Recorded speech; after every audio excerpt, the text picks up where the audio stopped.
जी हाँ, तो ये अवार्ड के सही हकदार CNBC आवाज़ के वो सारे दर्शक हैं जिन्होंने CNBC आवाज़ को ये प्यार दिया। अच्छा, इस अवार्ड नाइट में रोहित शेट्टी को भी अवार्ड मिला। अच्छा, खतरों के खिलाड़ी एक नया शो जो फिर से वो इस बार होस्ट करने वाले हैं। और फराह खान ने एक डांस दिखाया। करेंगे आप मेरे साथ?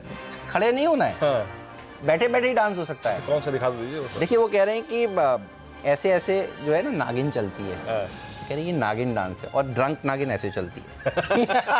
बहुत ही इंटरेस्टिंग रही वो शाम, बहुत ही इंटरेस्टिंग रही वो शाम। और CNBC आवाज़ के नाम हुआ दरअसल ये खिताब। तो एक बार फिर से शुक्रिया। और दमदार एक्सपर्ट्स आज फिर से हमारे साथ जुड़ने वाले हैं और बताएंगे कहाँ पर आज मुनाफा आप कमा सकते हैं। जी हाँ, मार्केट एक्सपर्ट अमरीश बलीगा हमारे साथ जुड़ेंगे जो बताएंगे बाजार का फंडामेंटल व्यू क्या है।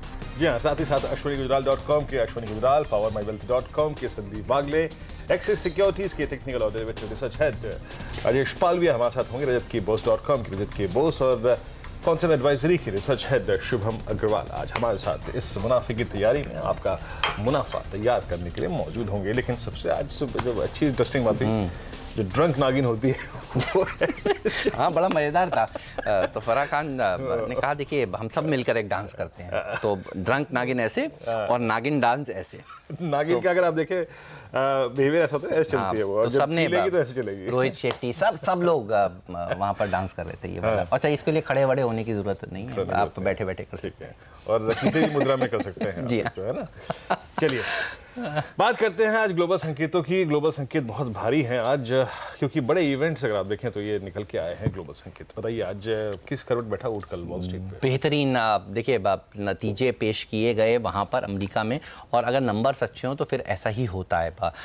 जिस तरह से गोल्डमैन सैक्स के नंबर अच्छे आए, देखिए अमेरिका के बाज़ारों में उस स्टॉक ने तेज़ी भरी, बाकी बैंकिंग शेयरों में भी तेज़ी हुई। तो अमेरिका में अब फोकस जो है वो शटडाउन से शिफ्ट हो गया है और वो फोकस अब नतीजों पर पहुंच गया। ये बहुत अच्छी बात है। देखिए, आप हर रोज रो नहीं सकते। अब शटडाउन है और शटडाउन चल रहा है, 24-25 दिन हो चुके हैं। अब इसके ऊपर ज़्यादा रिएक्शन नहीं दे रहा है वहाँ का बाजार। सबको समझ में आता है 24-25 दिन के बाद अब ये ज़िंदगी भर तो शटडाउन चलने वाला नहीं है, ये कभी ना कभी तो बंद होगा। तो अब दरअसल ये खबर पॉजिटिव हो जाएगी। ध्यान रखिएगा, जिस दिन ये शटडाउन के खत्म होने की खबरें आएंगी और वो बाजार पचाना शुरू कर देता है। बाजार स्मार्ट होता है, आगे की इवेंट्स को पचाता है और फोकस अब नतीजों के ऊपर हो चुका है। और हमारे यहाँ भी देखिए फोकस नतीजों के ऊपर हो चुका है। पिछले 2 दिनों से जिस तरह से RILI और इन्फोसिस ने देखिए अच्छा प्रदर्शन दिखाया है, उसके चलते बाजार में सपोर्ट बना हुआ है। हांगकांग के बाजार थोड़े से ढीले कारोबार कर रहे हैं क्योंकि ये ज़्यादा भाग चुके हैं। चाइना में स्टिमुलस की खबर आ चुकी है,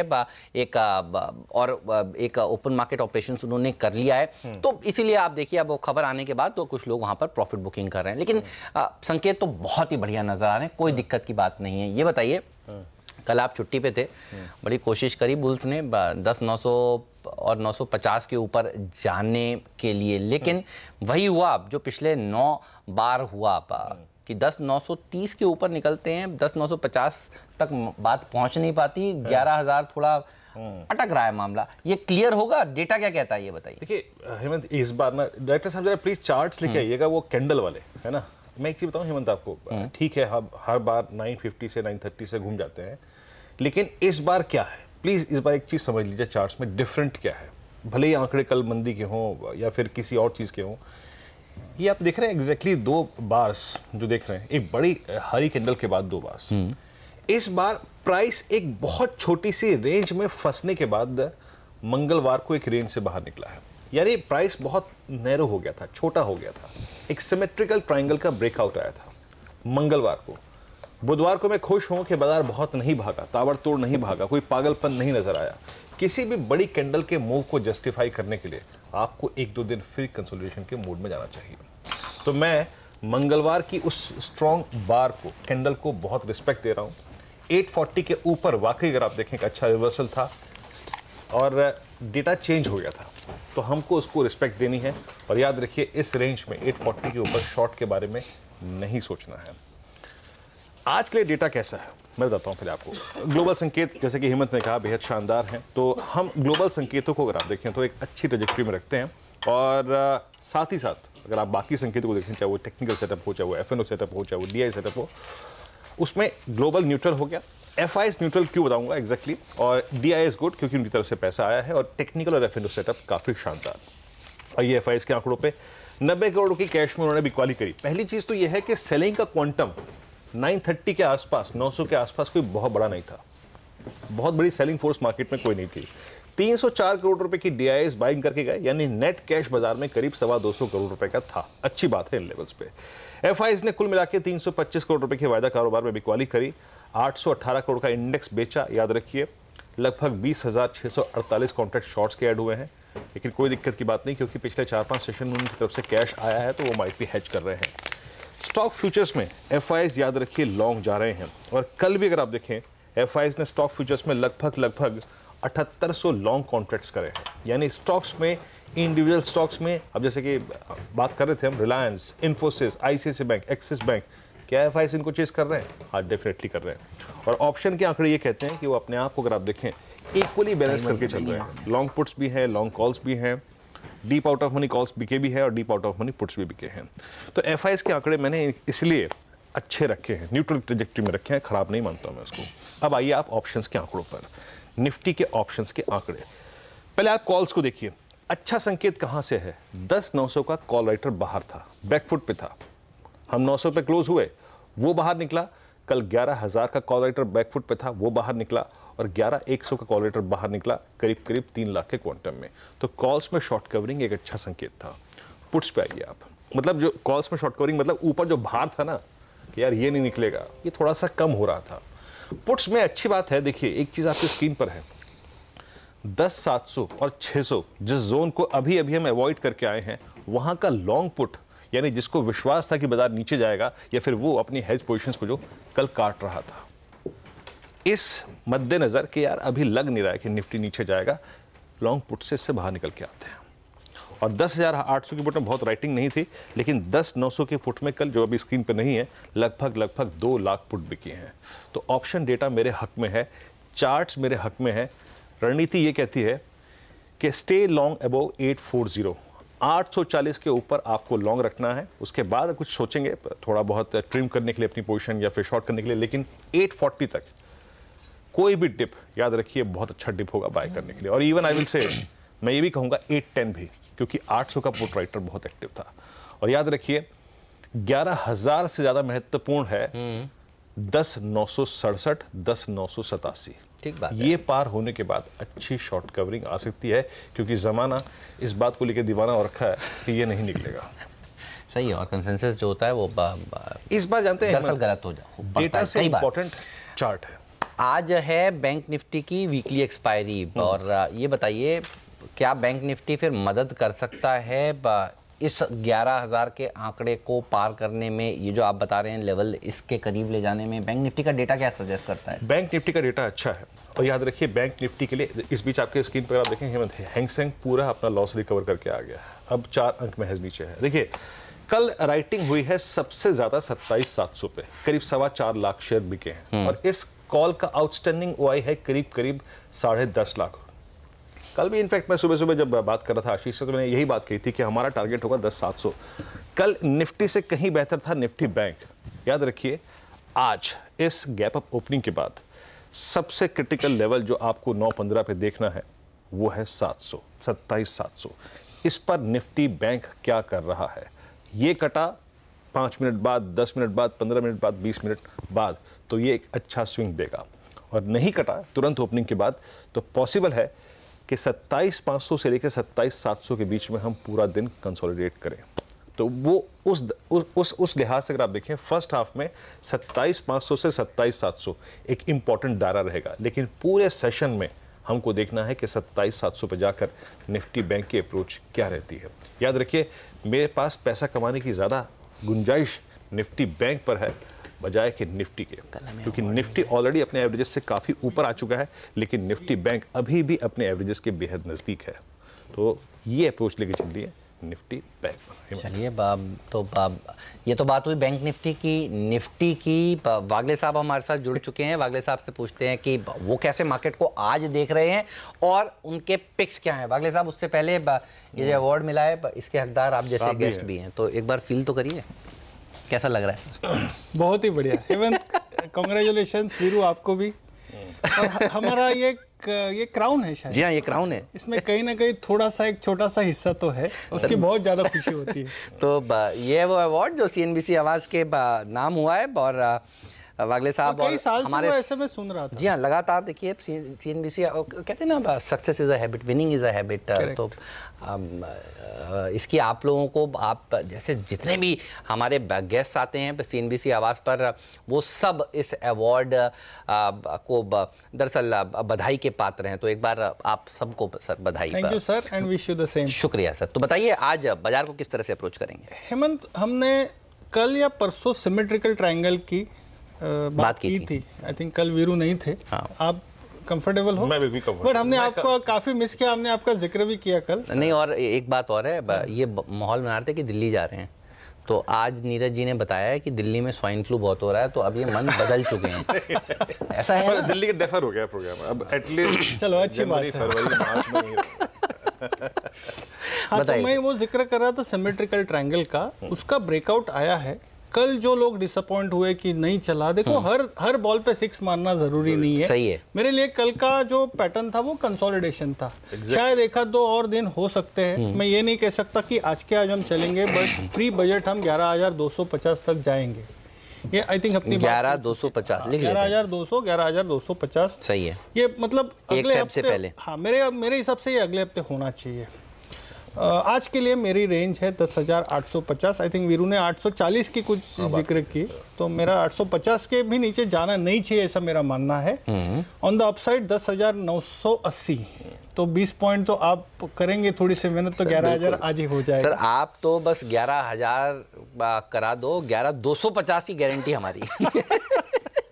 अच्छा, निफ्टी बैंक 27,000। ऐसा है ना, एक शेयर इतनी बड़ी शॉर्ट कवरिंग आएगी, लोग याद रखेंगे। एक शेयर लिख कर बैठा हूँ। हाँ, बता दीजिए। नहीं अभी क्या नहीं सुनाऊंगा उसको, उसका जिक्र ही नहीं करूंगा, जब पार हो जाएगा तब सुनाऊंगा। चलिए ठीक है। नहीं, निफ्टी बैंक थोड़ा सा लैगार्ड है, ये मैं मानता हूँ, but sooner then later catch up कर लेगा। 27,300, 27,700, 27,700 इतने इजीली आज के दिन में क्रॉस नहीं होगा। Expiry can be nearer 27,700। Stock specific Tata communication में एक बाय है मेरा, हालांकि इसमें लॉन्ग टर्म व्यू अभी भी पॉजिटिव नहीं है, एक ट्रेडिंग बाय है। 525 का स्टॉप लॉस, 543 का इंट्राडे टारगेट। और मैं मानता हूं कि आज भी मार्केट ऐसा होगा कि दोनों तरफ के मूव्स आएंगे। अपोलो टायर्स में कल आफ्टरनून में हमने आइडेंटिफाई किया था, मुझे इसमें बहुत वीकनेस दिखता है, ब्रेकडाउन है। आज अगर ऊपर में मिलता है ये बेचना चाहिए। 222 के स्टॉप लॉस से 1 से 2 दिन में 212 के टारगेट्स मिल सकते हैं। ऑलराइट, तो अपोलो टायर पर रखिएगा नज़र। मैं देख रहा था 2 दिन से सीएट कमज़ोर हो रहा था। एक्सपेक्टेशंस ये है कि सीएट के नंबर्स भी ढीले आएंगे, अपोलो टायर के भी नंबर ढीले आएंगे, तो ये नंबर से पहले का सर आपने मूव पकड़ा है, ऐसा समझ में आ रहा है। तो इस पर रखिएगा नज़र। और देखिए, नतीजे सबसे महत्वपूर्ण चीज़ होते हैं, और नतीजों के सीज़न में अगर आप ये मूव्स पकड़ें तो आप खूब पैसा बनाते हैं। नतीजे आने के बाद के मूव्स भी देखिए, CNBC आवाज़ क्या खूब पकड़ रहा है। 2 दिन पहले हम क्या कह रहे थे, रिलायंस खरीद लीजिए ना, ले लीजिए ना, और कह रहे थे TCS बेच दीजिए नंबर्स के बाद, इन्फी खरीद लीजिए। ये 3-4 बड़ी चीज़ें जो CNBC आवाज़ ने बिग बोल्ड कॉल्स दिए थे, और देखिए वो बिल्कुल सही साबित हो रहे हैं। नीरज जुड़ेंगे, आशीष जुड़ेंगे। आशीष आपको बताएंगे कि कल बाजार बंद होने के बाद किस तरह के और नतीजे आए हैं। उसके बाद हम आपको बताएंगे कि अब इन नंबर्स को आपको देखने के बाद किस तरह से ट्रेड करना चाहिए, और नीरज आपको बताएंगे खबरों के दम पर कौन से स्टॉक कमाल दिखा सकते हैं। तो पहले एक काम करते हैं, नीरज के पास चलते हैं और जानते हैं स्टॉक्सिंग न्यूज़ में टॉप 5 स्टॉक्स उन्होंने कौन से निकाले हैं। नीरज बताइए।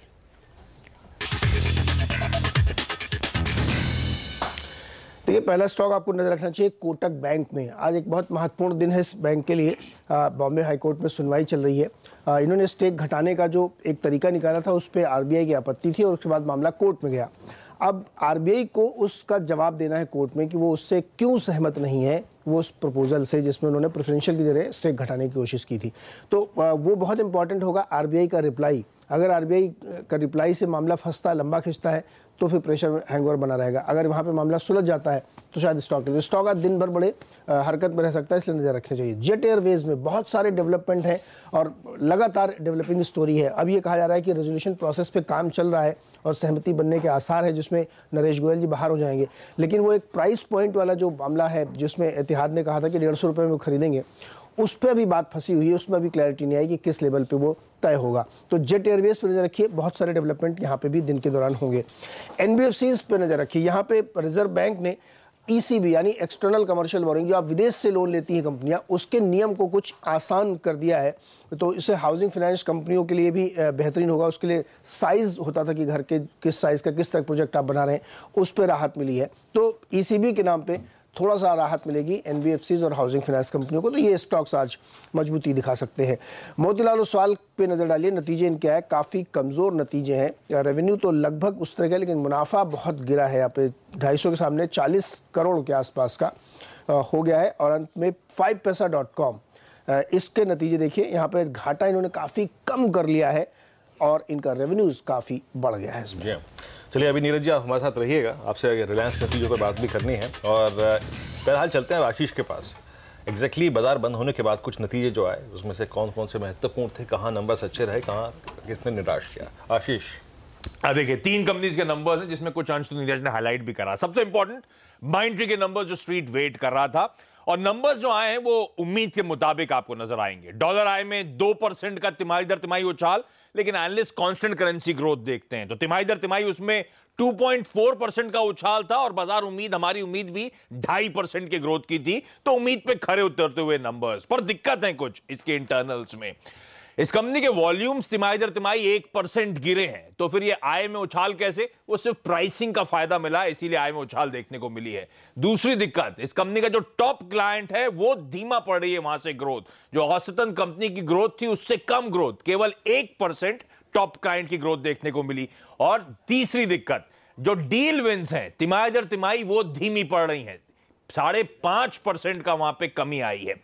मार्जिन्स में 50 बेसिस पॉइंट्स का उछाल जैसा स्ट्रीट मान रहा था, पर मार्जिन्स में उछाल के बावजूद मुनाफा आपको 7-7.5% नीचे नजर आएगा। वो इसीलिए क्योंकि फॉरेक्स लॉसेस इस कंपनी ने बुक कर रहे हैं। पर अच्छी बात यह कि कंपनी की गाइडेंस थोड़ी सी बेहतर साउंड कर रही है। उनका कहना है Q3 के मुकाबले Q4 में रेवेन्यूज कंपनी के ज्यादा बेहतर रहेंगे, तो वो गाइडेंस एक होप है। मोतीलाल ओसवाल फाइनेंशियल सर्विसेज की जो नीरज ने बात करी, डिटेल्स बता देता हूं आपको। दिक्कत वाले नंबर्स हैं, खासे कमजोर नंबर्स। आय में तिमाही दर तिमाही 20% का और साल दर साल भी 20 से 21% का दबाव आपको देखने को मिलेगा, और ये ऑलराउंड स्ट्रेस है इस कंपनी के। एएमसी का कारोबार शायद इकलौता होप है, अदरवाइज ब्रोकिंग ठंडा, और जो हाउसिंग फाइनेंस कंपनी है उसके नतीजे बेहद खराब देखने को मिले हैं। इस कंपनी का प्रॉफिट बिफोर टैक्स जो है तिमाही दर तिमाही 37% घटा है। अब मैं पीबीटी की आज बात क्यों कर रहा हूं? क्योंकि इस कंपनी के उसके नीचे एक शेयर ऑफ एसोसिएट्स का प्रॉफिट जो है उसमें तगड़ा जंप है, 4.5 करोड़ से बढ़कर 40 करोड़ पे तिमाही दर तिमाही पहुंचा है। और कंपनी ने अपनी रिलीज में स्पेसिफिकली मेंशन कर रखा है कि ऑडिटर्स ने इन 4 सब्सिडरीज को जो हमने शेयर ऑफ एसोसिएट प्रॉफिट में जोड़ा है उसकी ऑडिटिंग नहीं करा रखी है, इसीलिए पैट के नंबर तो बेहतर हैं, अदरवाइज इंपॉर्टेंट वर्टिकल्स कमजोर। इसलिए मोतीलाल ओसवाल दिक्कत वाले नंबर्स मैंने कहा। 5paisa कैपिटल जो नीरज ने कहा था डिस्काउंट ब्रोकरेज है, एक बहुत छोटे बेस पे परफॉर्मेंस है, इस बात का ध्यान रखें, लेकिन परफॉर्मेंस अच्छा है। आय 5-5.5 करोड़ से बढ़कर अचानक 19 करोड़ रुपए पे पहुंच गई, 250% का उछाल, और घाटा रिड्यूस हो रहा है, ऑलमोस्ट आधा हो गया है, 6-7 करोड़ का घाटा कम होकर 3.5 करोड़ रुपए का घाटा। लेकिन ध्यान रखिए छोटे बेस पे नंबर्स आए, इस तरह के परसेंटेज में इसलिए बताना गलत होगा। बिल्कुल, तो ये तमाम स्टॉक्स हैं जिस पर नज़र रहने वाली है, और नंबर्स अब बहुत इंपॉर्टेंट हैं 2 कंपनियों के जो आज आने वाले हैं। एक तो है रिलायंस इंडस्ट्रीज और दूसरा है HUL। ये बताइए RIL से क्या एक्सपेक्टेशंस है? पिछले 2-3 ट्रेडिंग सेशन से तो दमदार प्रदर्शन दिखा रहा है, खासतौर पर CLSA की उस रिपोर्ट के बाद से तो एक तरफा तेजी देखने को मिली है। देखिए RIL हमेशा बाजार को गलत साबित करता है। पिछले 7-8-10 क्वार्टर्स अगर आप देखेंगे तो जो अनुमान बाजार लगा के चलता है उससे बेहतर नतीजे आते हैं, इसीलिए स्टॉक में वो रिफ्लेक्ट भी होता है। इस बार भी कुछ वैसा होने की उम्मीद है। बाजार को बहुत उम्मीद है कि शायद GRM में तगड़ा हिट होगा, $1 तक कम हो सकता है, लेकिन हमारा अनुमान है कि GRM $9 से कम नहीं होगा। पिछले क्वार्टर में $9.5 था, भले ही क्रूड $86 टच करके आया हो। तो वहाँ से कोई बहुत नेगेटिव सरप्राइज की उम्मीद नहीं है। बाजार को देखिएगा एक बार फिर सरप्राइज करेगा, लेकिन इस बार का हाईलाइटर हमें लगता है रिटेल रहना चाहिए। वहाँ पे बहुत अच्छी ग्रोथ देखने को मिली है, करीब दुगना रेवेन्यू होता हुआ इनको दिखेगा, जो 18-19 हज़ार करोड़ से बढ़ के 38,000 करोड़ के आसपास पहुंचेगा। ये एक बहुत ज़बरदस्त जंप है। इसके अलावा एबिट पे देखिएगा 206% की उछाल आपको देखने को मिलेगी। दरअसल जो पिछली क्वार्टर में मैं मिला था इनके रिजल्ट के दिन, तो मैंने उनसे पूछा था कि ऑनलाइन से बहुत ज़बरदस्त चैलेंज है उसको कैसे आप मीट करते हैं। उन्होंने कहा हमने भी कर रखा है ऑनलाइन, और Ajio.com जिनका है उससे बहुत अच्छी ग्रोथ इनको मिल रही, तो वो मिटिगेट हो जाता है, उससे कोई दिक्कत नहीं आ रही। और जो इनके ब्रिक एंड मोटार वाले स्टोर्स हैं वहाँ से ग्रोथ बहुत शानदार है, तो ये रिफ्लेक्ट होता है नंबर में। और लगातार ग्रोथ इसमें बनी हुई है, 1.25 लाख करोड़ का रेवेन्यू रिटेल से अगर अकेले कंपनी अर्न कर रही है तो ये बहुत सिग्निफिकेंट है। जियो से भी आपको सरप्राइज मिलेगा, 30 करोड़ का आंकड़ा हो सकता है कि आपको आज शाम को सुनाई पड़े कि इनके इतने सब्सक्राइबर हो चुके हैं जियो के, और वो बहुत तेजी से बढ़ रहे हैं। अगर आपको याद होगा पिछले 10-15 दिन पहले नंबर्स आए थे कि एडिशन कितने किए लोगों ने, तो उसमें जियो सबसे आगे था, तो उसका फायदा मिलेगा। आरपू में हो सकता है थोड़ा सा आपको कमी दिखे, तो उसका कारण ये कि जो उन्होंने बेसिक फ़ोन लॉन्च किया था उसमें बहुत तेज़ ग्रोथ देखने को मिली है, तो उसकी वजह से थोड़ा सा आरपू कम हुआ है, लेकिन स्मार्टफोन से आपको वो मैनेज होता हुआ दिखेगा, तो वहाँ से भी कोई दिक्कत आने की नहीं है। अब जो कोर बिजनेस है ऑयल एंड गैस वाला, वहाँ से पेट्रोकेमिकल आपको बहुत अच्छा परफॉर्मेंस में दिखेगा वॉल्यूम लेवल पे, और जो वैल्यू एडेड प्रोडक्ट्स ये लॉन्च करे हैं इन्होंने, उससे नेफ्था से खास तौर पे आपको अच्छी उम्मीद रखनी चाहिए। तो जीआरएम को लेकर के बहुत डरने की जरूरत नहीं है, $9 से कम जीआरएम इस बार भी नहीं आएगा। चलिए, और नीरज जी अपनी सेहत का थोड़ा सा ख्याल रखिए, दिल्ली के फ्लू की आपको बहुत चिंता है, लेकिन आपकी तबीयत जो है ना वो थोड़ी सी अच्छी नहीं लग रही है। अब चलते हैं आशीष के पास, HUL के नंबर्स कैसे रहेंगे आशीष? हाँ देखिए, रिलायंस इंडस्ट्रीज तो हम सबको पता है बाजार बंद होने के बाद ये नंबर्स आते हैं। HUL का जो मीडिया इंटरेक्शन है वो आज 3:40 पे प्लान्ड है, तो या तो बाजार बंद होते होते या बाजार बंद होने के बाद ये नंबर्स आएंगे। और एक्सपेक्टेड है कि वॉल्यूम ग्रोथ जिसपे स्ट्रीट बहुत पैनी नजर रखता है 6 से 8% होगी। लास्ट क्वार्टर में 10% थी, लास्ट साल Q3 में 11% थी, तो एक हाई बेस पे वॉल्यूम ग्रोथ कुछ ठंडी पड़ेगी, तो 6 से 8% का वो आंकड़ा होगा। प्राइसिंग में जरूर 3 से 4% का सुधार आप देखेंगे, तो एक तो कुछ रियलाइजेशन इंप्रूव हो रहे हैं और दूसरा प्रोडक्ट मिक्स जो सुधर रहा है उसका इस कंपनी को फायदा मिलना है। तो इस बैकड्रॉप पे HUL में एक्सपेक्टेड है कि आय में 11.5% का उछाल, EBITDA 21% बढ़ेगा, और इसीलिए मार्जिन में आप 160 बेसिस पॉइंट्स का उछाल देखेंगे। हालांकि वो बेस का भी काफी हद तक इंपैक्ट होगा, और दरअसल जो रॉ मटेरियल की कीमतें, कच्चे माल की लागत कम हुई है, उसका फायदा सब्सिक्वेंट क्वार्टर, हम Q3 के नतीजों का इंतजार कर रहे हैं, वो इंपैक्ट आपको Q4 में नजर आएगा। मुनाफा 9.5% के आसपास उछलेगा।